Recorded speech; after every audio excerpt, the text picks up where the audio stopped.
অবশেষে স্ত্রীর করা মামলায় গ্রেফতার হলেন বিয়ে বিশারদ মুফতি মামুনুর রশিদ কাশেমি। ইতিমধ্যে তাকে কারাগারে পাঠানোর নির্দেশ দিয়েছে আদালত। ২০২৫ সালের ২১ নভেম্বর মুফতি মামুনুর রশিদ কাশেমির তৃতীয় স্ত্রী তামান্না হাতুনের পক্ষে তার মামি বাদী হয়ে কেরানীগঞ্জ থানায় নারী ও শিশু দমন আইনে একটি মামলা করেন। ওই মামলায় ২৩ নভেম্বর কেরানীগঞ্জের আটি বাজার এলাকার নিজ বাসা থেকে কাশেমিকে গ্রেফতার করে পুলিশ। মামলায় অভিযোগ করা হয়েছে, কাশেমি তামান্না হাতুনকে বিয়ে করার পর সংসার করেন এবং পরে তালাকও দেন। পরে আবার বিয়ে করবেন বলে ওই নারীকে ৬ সেপ্টেম্বর থেকে ১৪ অক্টোবর নিজের হেফাজতে রেখে করেন। আইনানুগ ব্যবস্থা প্রক্রিয়াধীন হওয়ার আগেই এই বিষয়টি নিয়ে মুখ খুলেছিলেন কাশেমির তৃতীয় স্ত্রী। কিছুদিন আগে তিনি নিজের ফেসবুক আইডিতে পোস্ট দিয়ে কাশেমি ও তার প্রতিষ্ঠান আইডিয়াল ম্যারেজ ব্যুরোর গুরুতর সব অভিযোগ করেন। তামান্না হাতুন লিখেছিলেন, আইডিয়াল ম্যারেজ ব্যুরোর মাধ্যমে মেয়েদেরকে সংসার দেবে, সেটা ওরা ওয়াদা করে, তাতে দুঃখ কষ্ট তারা দেখবে, কিন্তু এইসবের পেছনে তারা সেই সব নারীদেরকে ১ মাসে ২ মাসের জন্য কন্ট্রাক্টে বিয়ে দেয় কিছু কিছু বড়লোক লোকের সঙ্গে, এবং তারা যখন তাকে ছেড়ে দেয়। কাশেমির এই স্ত্রী আরও লিখেছিলেন, এসব নিয়ে তর্ক করতে গেলে এক পর্যায়ে কাশেমি তাকে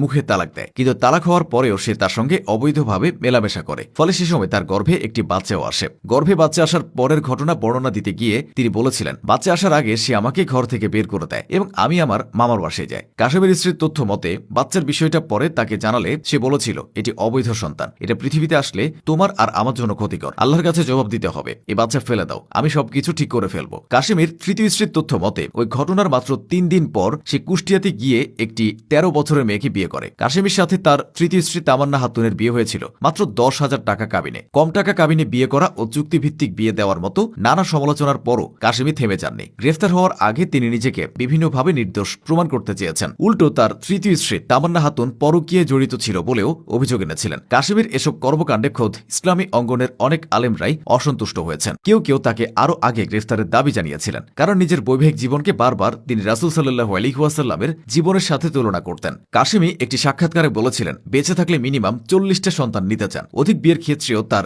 ব্যাপক লিপ্সা রয়েছে। সুযোগ থাকলে তিনি মধ্যযুগের আরব অঞ্চলের মতো অনেক অনেক দাসীও রাখতেন বলে বারংবার ইচ্ছে প্রকাশ করেছেন। ২০২৫ সালের সেপ্টেম্বরে কাশেমির চতুর্থ স্ত্রীর কন্যা সন্তান হয়। ওই একই সপ্তাহে তার আরেক স্ত্রীর ঘরে ছেলে সন্তান হয়। একই সপ্তাহে ২ স্ত্রীর ঘরে ২ সন্তান হওয়ার পর তিনি সেটা বেশ গর্বের সঙ্গে প্রকাশ করেছিলেন। সব মিলিয়ে তিনি ইতিমধ্যেই ৫ সন্তানের বাবা হয়েছেন। এদিকে তার ২ শ্বশুরের ৪জন করে স্ত্রী রয়েছে।